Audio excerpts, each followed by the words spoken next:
except that they're always going to be there. It may not be that specific demon, but in general, there's always going to be one there.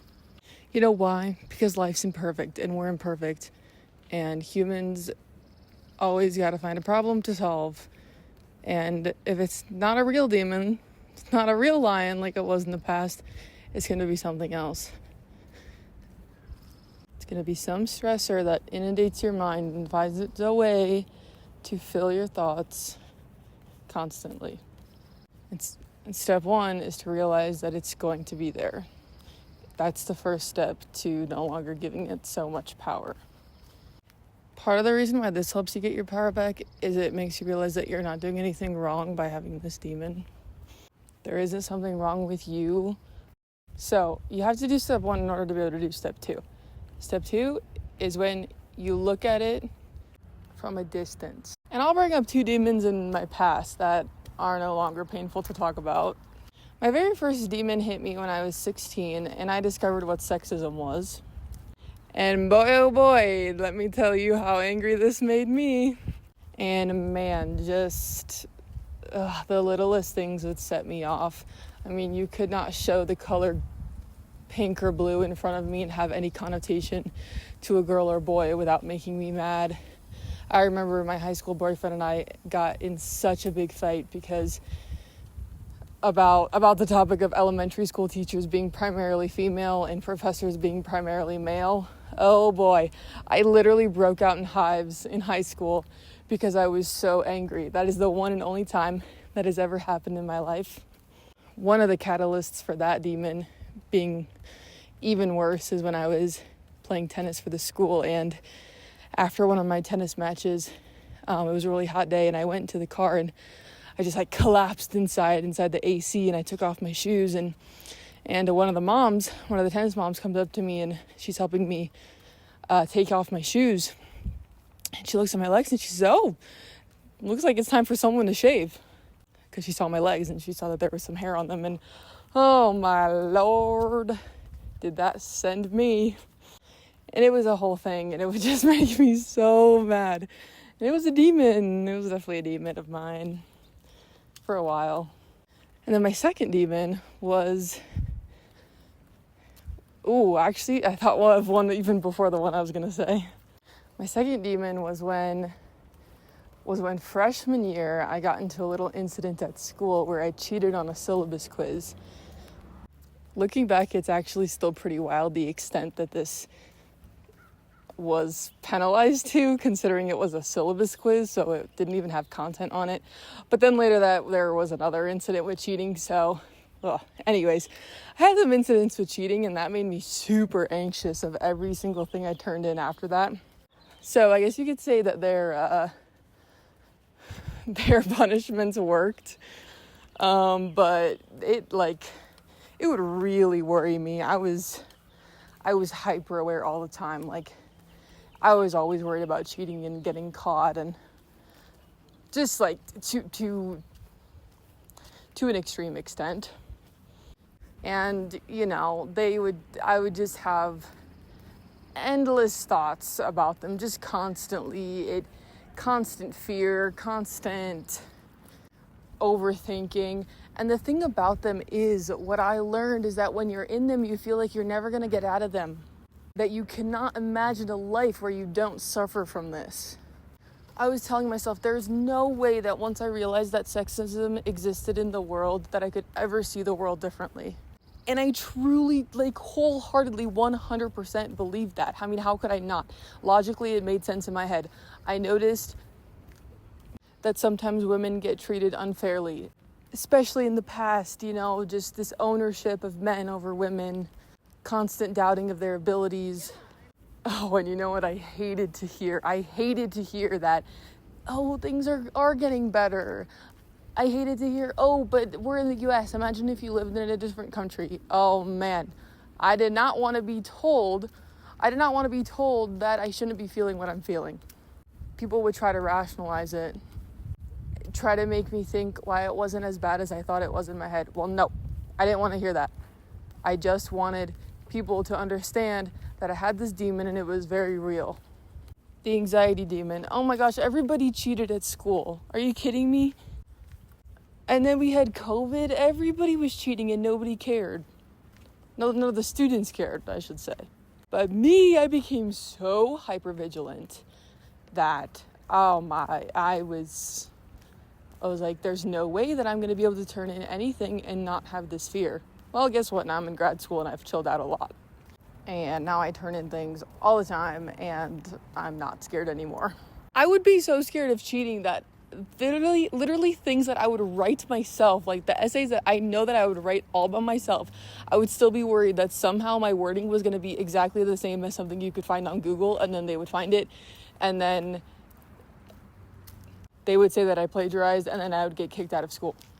Like, I understand that cheating on that engineering assignment my freshman year and cheating on the syllabus quiz was wrong.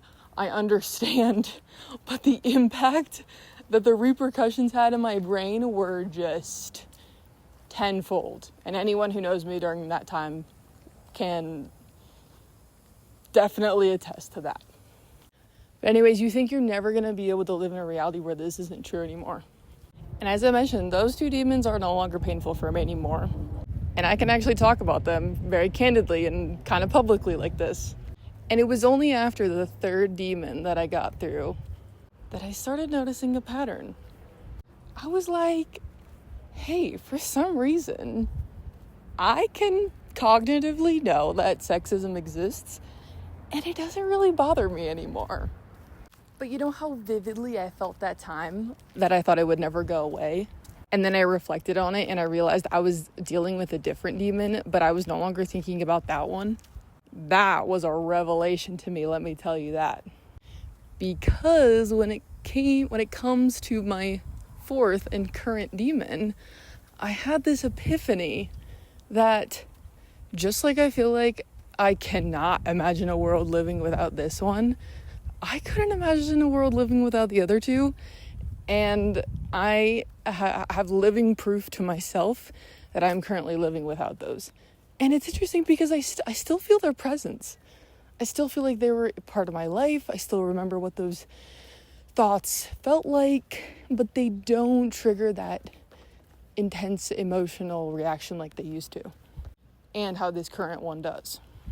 So step 2, as simple as it is to say, but that simple does not mean easy for it to happen in your life. The simple, not easy. Step 2 is understanding that there is a reality that this demon does not have a chokehold over you anymore. Which leads me into step 3. Step 3 of conquering this. Okay, how do you get to that reality where it does not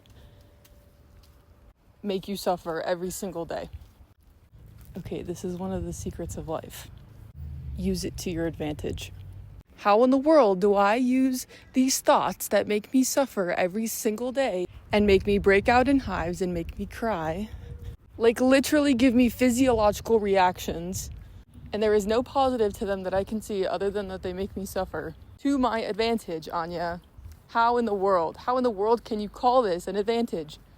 Well, by reframing. All right, sexism, I started seeing myself as a young woman in the workplace filled by a bunch of men, not as seeing myself as the only. That's a term from David Goggins' book, Can't Hurt Me. In a negative light, and instead seeing it, in a job fair, when there's going to be white male, there's a female. I'm going to have a different perspective. When I come up and talk to the recruiter, they're going to see something different than a lot of other people that they see here. In my team right now, I'm the only young female at work on my team. All right, I know that they're going to doubt me. We have implicit bias. That's how it is. But you know what I started doing? And I just started seeing myself as a woman as an asset. Like, okay, in the past, pregnancy used to scare me a lot. And I used to think, why do women have to be the ones to get pregnant? Then I reframed that. And I'm like, I'm here on this life to experience absolutely everything that I can, within the bounds of morality. Oh, that's a conversation. And one of those things that I get to do is I get to be pregnant and I get to make a human. I get to. And you know what I can do? What I can control is making sure that I find a partner who is going to be the absolute most elite partner to help me out with that and be by my side, and who is going to go through as much of everything as I am with me. You know, not consuming certain things, doing certain things, things like that. But like, what a gift it is that I can be the one to have a literal baby. There's probably more examples I could think of, but those were really two big ones that stood out to me. Was getting treated unfairly at work, or people doubting my capabilities, and then two, the fact that my body is the one that has to go through pregnancy. Oh, another one is finding role models. I look at my tennis coach, and she had a baby, and she is just thriving, and she inspires me in so many ways, and she knows this. And then the anxiety one, the advantage to that is it's made me a super detailed, diligent person who cites their source on literally everything in such granular detail. And that comes in handy a lot at work, because we do complicated analyses, and sometimes you're looking back at this months later, and it's really useful to have everything documented super clearly. And so I think once we can get beyond this fear that's rooted in our demons, with sexism, being looked down upon, fear of being doubted, fear of not being seen as smart, with pregnancy, fear that my pelvic floor wasn't going to function as it was supposed to. Release that fear and started to reframe it into something the universe has decided to give me. And the more ways you can find, okay, in what some way is this serving me? Did I learn something? Are you just able to be more empathetic to others with this issue? Because we wouldn't do things if in sometimes even backwards logic kind of way, it wasn't serving us. And step number 4 is realizing that as much as you have your demons with you, you also have your angels with you. You have the mantras that you can tell yourself that get through things. You have the people that you can tell your demons to, and they take the load off. You have all these assets that over time, over much, much time, and a lot of reflection that you can see that they've brought you. They give you confidence in yourself that I faced this, I got over this, never thought I could see my life without it, and now it doesn't bring me so much pain as it used to. So think about, as much as we all have our demons, what are the angels that are sitting beside you too?